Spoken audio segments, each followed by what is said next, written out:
from Little Rock, Arkansas. My wife and I have 2 sons, Yogi, 4.5, and Finch, 21 months, and we're expecting a little girl this June. We've been together for 14 years. We were married in 2010 in Iowa, and when we decided we wanted children, we went the same way as so many couples with fertility issues. We used artificial insemination. Our son Yogi was born in 2012, and later when we were in the process of my adopting him, Arkansas ruled to allow gay marriage, so we rushed down to the courthouse and were married again. Then we went to the vital records office and they amended his birth certificate right then and there. And were very accommodating and polite, and we walked out with an amended birth certificate with my name on it. Just over a year later, my son Finch was born on June 26 of 2015, which was the same day that the Supreme Court ruled, making all marriages equal under the 14th Amendment. So a few weeks later, I went to pick up his birth certificate and was told I would need a court order. Not only was I not allowed on his birth certificate at that time, it turns out that the one we thought we'd amended in 14 existed nowhere in the vital records office. I had the only official copy. It had never been processed, and I was none the wiser to this.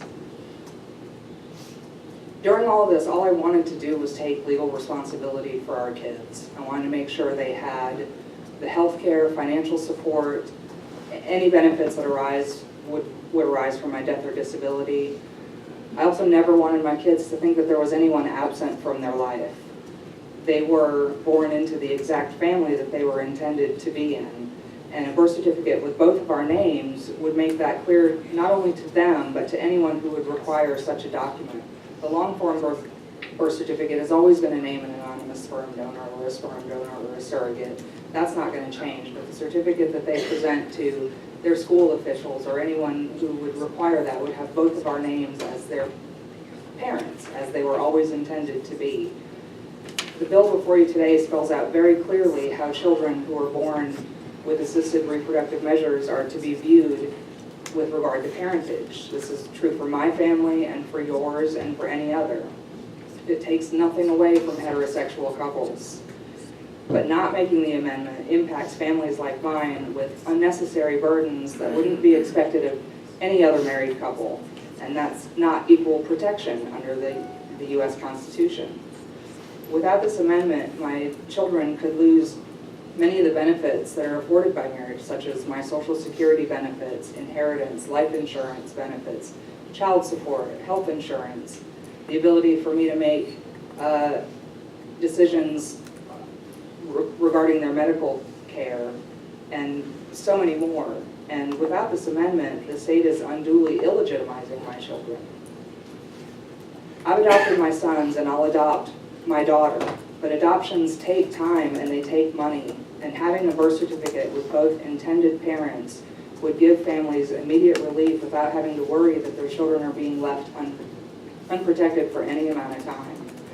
Birth certificate could provide much needed security during that often lengthy and costly process of adoption.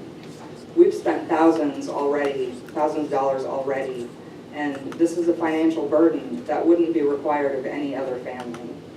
My children have 2 parents. They have from conception through today.